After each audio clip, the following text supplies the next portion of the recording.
बासोपट्टी थाना क्षेत्र के सिरियापुर पंचायत के गौशनगर गांव में एक डीजे वाहन से कुचलने से एक युवक की मौत हो गई है। आनन फानन में स्थानीय लोगों ने युवक को अस्पताल में भर्ती कराया, जहां चिकित्सक ने युवक को जांच के उपरांत मृत घोषित कर दिया। मृत युवक की पहचान सिरियापुर गांव के राम बालक ठाकुर के छोटे पुत्र विमल कुमार ठाकुर के रूप में की गई है। बताया जा रहा है कि विमल अपने गांव के बगल गौशनगर गांव में बारात में शामिल होने घर से निकले थे। इसी दौरान गौशनगर गांव बारात पहुंची। डीजे साउंड की धुन पर नाच गान चल रहा था, जिसे सड़क किनारे युवक देख रहा था।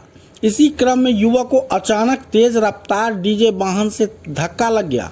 धक्का लगने के बाद युवक सड़क पर गिर गया, जिसे बाद में डीजे वाहन चालक उसके ऊपर वाहन के आगे और पीछे का पहिया चढ़ाते हुए डीजे वाहन लेकर आगे निकल गया।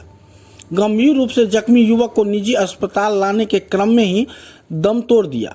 निजी अस्पताल के चिकित्सक ने युवक को मृत घोषित कर दिया। घटना के बाद परिजनों का रो रो कर बुरा हाल है। घर में अचानक खुशी गम में बदल गई। इस घटना को लेकर मृत युवक के परिजन ने डीजे मालिक और चालक के खिलाफ पुलिस से शिकायत की है। उधर पुलिस ने वाहन को जब्त कर लिया है।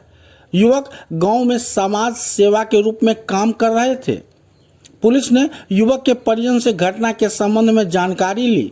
इस घटना को लेकर मृतक के पिता ने बताया कि डीजे वाहन चालक ने पहले शराब का सेवन किया, उसके बाद सड़क पर बंद वाहन को स्टार्ट कर सीधा युवक के ऊपर चढ़ाते हुए वाहन लेकर भागने की कोशिश किया, लेकिन आगे जाकर वाहन अनियंत्रित हो गया और सड़क किनारे लग गया। स्थानीय लोगों और परिजन की माने तो वे लोग इस घटना को पुरानी रंजिश के कारण हत्या बता रहे हैं।